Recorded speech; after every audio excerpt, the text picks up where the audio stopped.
Ketujuh, Surah Al-Anfal 1-10, Kisah Perang Badar. Assalamualaikum warahmatullahi wabarakatuh.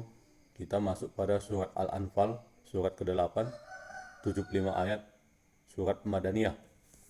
1. Mereka menanyakan kepadamu Muhammad tentang pembagian harta rampasan perang. Katakanlah, harta rampasan perang itu milik Allah dan Rasul, menurut ketentuan Allah dan Rasulnya. Maka bertakwalah kepada Allah dan perbaikilah hubungan di antara sesamamu, dan taatlah kepada Allah dan Rasulnya jika kamu orang-orang yang beriman. Asbabun Nuzul ayat 1, Ibnu Abbas mengatakan bahwa pada saat terjadi perang Badar, Rasulullah bersabda, siapa yang membunuh musuh, ia akan mendapat bagian tertentu dari harta rampasan perang. Siapa yang membawa tawanan perang, ia pun akan mendapat bagian tertentu. Abu Yasar pun datang membawa 2 tawanan perang dan berkata, wahai Rasul, tepatilah janjimu. Mendengar itu, Said bin Ubadah berdiri dan berkata, wahai Rasul, bagaimana dengan bagianku yang menjaga dan melindungimu di tempat ini dari ancaman musuh? Padahal aku tak hadir ke medan perang, bukan karena takut kepada musuh, tetapi bersiaga jika ada musuh yang menyerangmu. Maka turunlah ayat ini, hadis riwayat Abu Daud dan Nasai. 2. Sesungguhnya orang-orang yang beriman adalah mereka yang apabila disebut nama Allah, gemetar hatinya. Dan apabila dibacakan ayat-ayatnya kepada mereka, bertambah kuat imannya, dan hanya kepada Tuhan mereka bertawakal. 3. Yaitu orang-orang yang melaksanakan sholat dan menginfakkan sebagian dari rejeki yang kami berikan kepada mereka. 4. Mereka itulah orang-orang yang benar-benar beriman. Mereka memperoleh derajat tinggi di sisi Tuhannya, dan ampunan serta rejeki nikmat yang mulia. 5. Sebagaimana Tuhanmu menyuruhmu pergi dari rumahmu dengan kebenaran, meskipun sesungguhnya sebagian dari orang-orang beriman itu tidak menyukainya. 6. Mereka membantahmu Muhammad tentang kebenaran setelah nyata bahwa mereka pasti menang, seakan-akan mereka dihalau kepada kematian, sedang mereka melihat sebab kematian itu. Asbabun Nuzul ayat 5-6, Abu Ayyub Al-Ansari mengatakan bahwa suatu hari Rasulullah mengetahui bahwa kafilah Abu Sufyan telah mendekati ke Madinah dan berjalan pulang ke Mekah. Beliau bertanya kepada para sahabat, bagaimana pendapatmu tentang kafilah Abu Sufyan? Mudah-mudahan Allah menjadikan mereka sebagai harta rampasan perang untuk kita. Kami bergegas menyongsong kafilah itu di luar kota Madinah.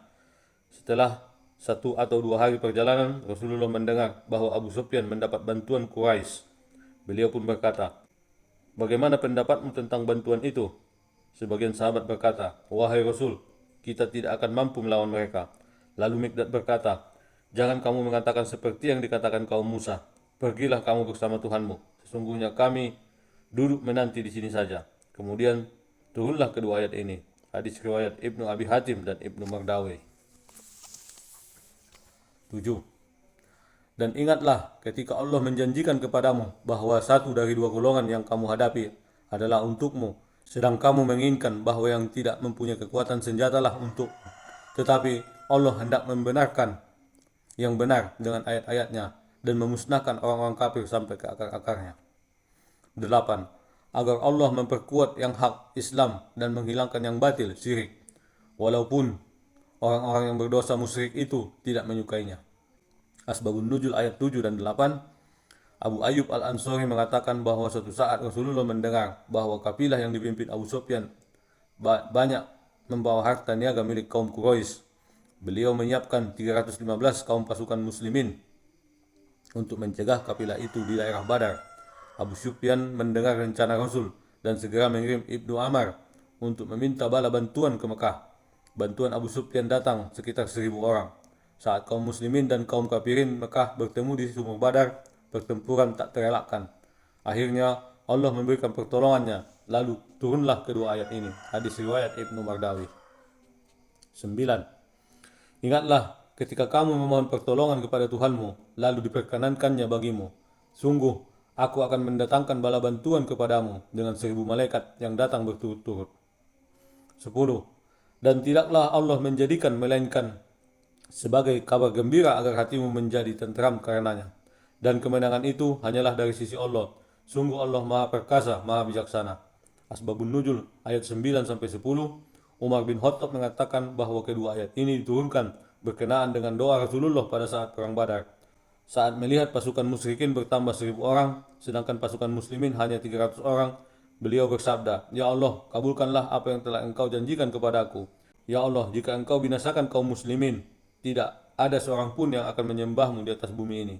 Hadis riwayat Abu Daud, Tirmizi, Ibnu Zahir, dan Ibnu Mardawi. Demikianlah akhir ayat 10. Assalamualaikum warahmatullahi wabarakatuh. Surah Al-Anfal 11-26 Assalamualaikum Kisah Perang warahmatullahi Badar. wabarakatuh. Kita lanjut pada surat Al-Anfal ayat 11. Ingatlah ketika Allah membuat kamu mengantuk untuk memberi ketentraman darinya, dan Allah menurunkan air hujan dari langit kepadamu untuk mensucikan kamu dengan hujan itu, dan menghilangkan gangguan-gangguan setan dari dirimu, dan untuk menguatkan hatimu serta memperteguh telapak kakimu ataupun teguh pendirian. 12. Ingatlah ketika Tuhanmu mewahyukan kepada para malaikat, "Sesungguhnya aku bersama kamu, maka teguhkanlah pendirian orang-orang yang telah beriman. Kelak, aku akan berikan rasa ketakutan ke dalam hati orang-orang kafir. Maka pukullah di atas leher mereka, dan pukullah tiap-tiap ujung jari mereka." 13. Ketentuan yang demikian itu adalah karena sesungguhnya mereka menentang Allah dan Rasul-Nya. Dan barang siapa menentang Allah dan Rasul-Nya, sungguh Allah sangat keras siksanya. 14. Demikianlah hukuman dunia yang ditimpakan atasmu, maka rasakanlah hukuman itu. Sesungguhnya bagi orang-orang kafir ada lagi azab neraka. Asbabun Nuzul ayat 12-14. Ibnu Abbas mengatakan bahwa ketiga ayat ini diturunkan berkenaan dengan Abu Jahal yang berkata ketika terjadi perang Badar, "Janganlah kamu membunuh seorang pun dari kaum muslimin, namun tangkaplah sehingga kita dapat melihat dengan mata kepala sendiri orang yang mencaci dan memaki Tuhan Latta dan Uzza." Hadis riwayat Ibnu Mardawai. 15. Wahai orang-orang yang beriman, apabila kamu bertemu dengan orang-orang kafir yang akan menyerangmu, maka janganlah kamu berbalik membelakangi mereka ataupun mundur. 16. Dan barang siapa mundur pada waktu itu, kecuali berbelok untuk siasat perang atau hendak menggabungkan diri dengan pasukan yang lain, maka sungguh orang itu kembali dengan membawa kemurkaan dari Allah. Tempatnya ialah neraka jahanam dan seburuk-buruknya tempat kembali. Asbabun Nuzul ayat 15-16. Abu Hurairah mengatakan bahwa kedua ayat ini diturunkan berkenaan dengan beberapa kaum muslimin yang merasa berkecil hati menghadapi lawan yang berjumlah banyak kala terjadi perang Badar. Hadis riwayat Ibnu Hatim. 17. Maka sebenarnya bukan kamu yang membunuh mereka, melainkan Allah yang membunuh mereka. Dan bukan engkau yang melemparkan ketika engkau melempar, tetapi Allah yang melempar. Allah berbuat demikian untuk membinasakan mereka dan untuk memberi kemenangan kepada orang-orang mukmin dengan kemenangan yang baik. Sungguh Allah Maha mendengar, Maha mengetahui. 18. Demikianlah karunia Allah yang dilimpahkan kepadamu, dan sungguh Allah melemahkan tipu daya orang-orang kafir. Asbabun Nuzul ayat 17-18. Menurut Hakim bin Hizam, saat terjadi perang Badar, para sahabat mendengar suara gemuruh dari langit, seperti suara batu-batu kecil berjatuhan ke bejana. Rasulullah melempari pihak lawan dengan batu-batu kecil, sehingga banyak korban berjatuhan di pihak kaum kafirin. Kemudian turunlah kedua ayat ini yang menjelaskan bahwa yang melempari kerikil ke arah musuh adalah para malaikat yang ditugaskan Allah. Hadis riwayat Ibnu Zahir dan Ibnu Abi Hatim. Ayat 19. Jika kamu meminta keputusan, maka sesungguhnya keputusan telah datang kepadamu. Dan jika kamu berhenti memusuhi Rasul, maka itulah yang lebih baik bagimu. Dan jika kamu kembali, niscaya kami kembali memberi pertolongan. Dan pasukanmu tidak akan menolak sesuatu bahaya sedikit pun darimu, biarpun jumlahnya banyak. Sungguh Allah beserta orang-orang beriman. Asbabun Nuzul ayat 19. Abdullah bin Salabah mengatakan bahwa ayat ini diturunkan berkenaan dengan Abu Jahal yang berdoa ketika perang Badar antara kaum muslimin dan kaum kafir Quraisy, "Ya Allah, tunjukkanlah siapa yang berada dalam kebenaran dan masih menegakkan tali silaturahmi di antara dua pasukan yang sedang berperang ini." Hadis riwayat Ahmad. 20. Wahai orang-orang yang beriman, taatlah kepada Allah dan Rasul-Nya, dan janganlah kamu berpaling darinya, padahal kamu mendengar perintah-perintahnya. 21. Dan janganlah kamu menjadi seperti orang-orang munafik yang berkata, "Kami mendengarkan," padahal mereka tidak mendengarkan, karena hati mereka mengingkarinya. 22. Sesungguhnya makhluk bergerak yang bernyawa yang paling buruk dalam pandangan Allah ialah mereka yang tuli dan bisu, tidak mendengar dan memahami kebenaran, yaitu orang-orang yang tidak mengerti.